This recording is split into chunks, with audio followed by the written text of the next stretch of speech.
देवादि देवराजेश्वर ठाकुर मणिमा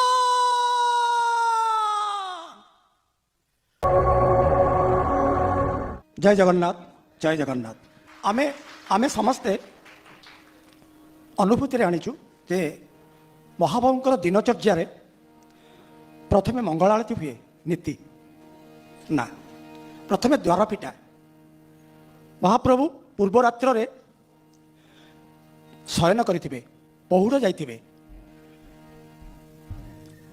बड़ सिंगार बेशरे तांकर गीत गोविंद खंडुआ परिधान करी 3 गोटी रत्न पलंक से शयन करिथिबे।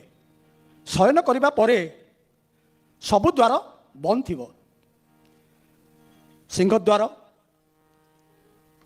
दक्षिण द्वार उत्तर द्वार पश्चिम द्वार सबु द्वार बंद थिबो। आ प्रभु तो शयन उठी नथिबे तेबे मंगल आरती किपरि हबो ना। तेणु प्रथमे महाप्रभुंकर दिनचर्या प्रथम सोपान है द्वारपीठा नीति।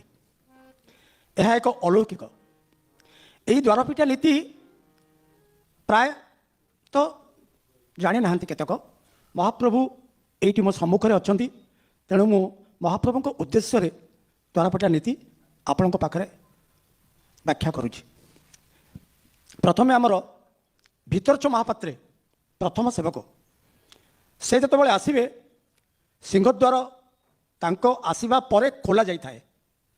सिंहद्वार केवल खोला जाई थाए आमर भितरच महापात्र आसीबा परे एवं सिंहद्वार खोलिबा परे अन्य 4 गोटी द्वार आमर खोला जाए। दक्षिण द्वार उत्तर द्वार पश्चिम द्वार 4 गोटी द्वार भितरच महापात्र आसीबा परे भक्त माने भितर प्रवेश करती। किंतु नाटमंडप एवं जगमोहन को संयुक्त करितबा जयविज द्वार से बंद थाए।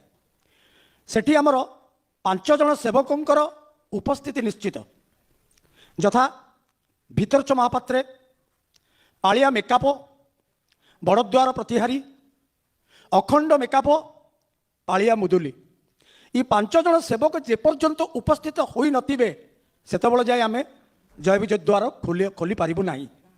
तेबे प्रथमे भितरच महापात्र एवं अन्य 4 जन सेवक आसीबा परे सेठारे भितरच महापात्र जयविज द्वार उद्देश्य पालिया प्रतिहारी के कहती मुद्य खोल ता माने पूर्व रात्रु माटी मुद्य दि जाइथिबो। जयविज द्वार दीटा जो अच्छी आमर शिकुड़ी सेटारे गोटे माटी मुद्य दि जाइथिबो एवं ताला पड़िथिबो। मुद्य खोल पालिया प्रतिहारी एवं चाबी खोल पालिया मुदुली।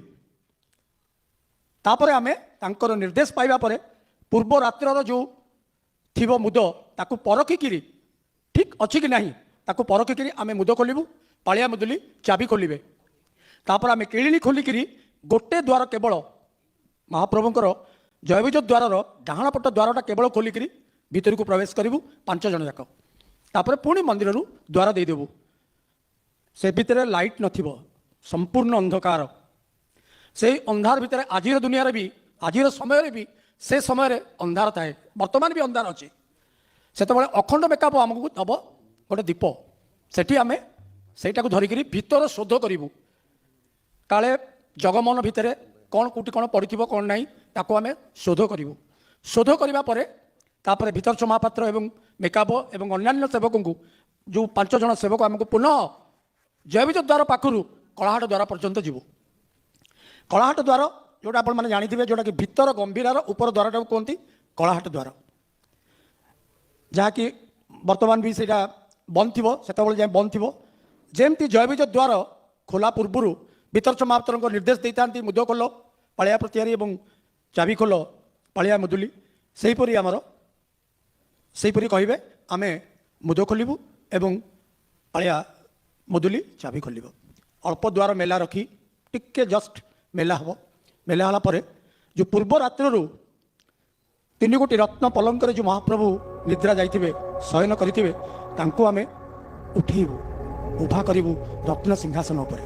से समय जो आमे मणिमा डाक दौ आपण मैंने अन्य समय चंदन लगी समय अन्य समय मणिमा डाक शुणुवे किंतु से समय कलाहाट द्वार मणिमा डाकिया केबे आमे आपण शुणी पार नथिबे कारण से भितर गोपन हुए मोर कहबार कथा नुहे जदिव तथापि ମହାପ୍ରଭୁ ଏଠି ଅଛନ୍ତି, ତାଙ୍କରି ଉଦ୍ଦେଶ୍ୟରେ ମୁଁ ପଦ ବିପଦ ତା ଦେହରୁ କହୁଛି।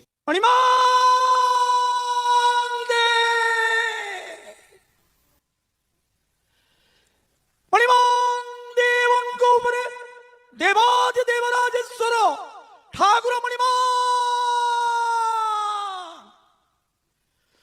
ମଣିମାନ୍ଦେ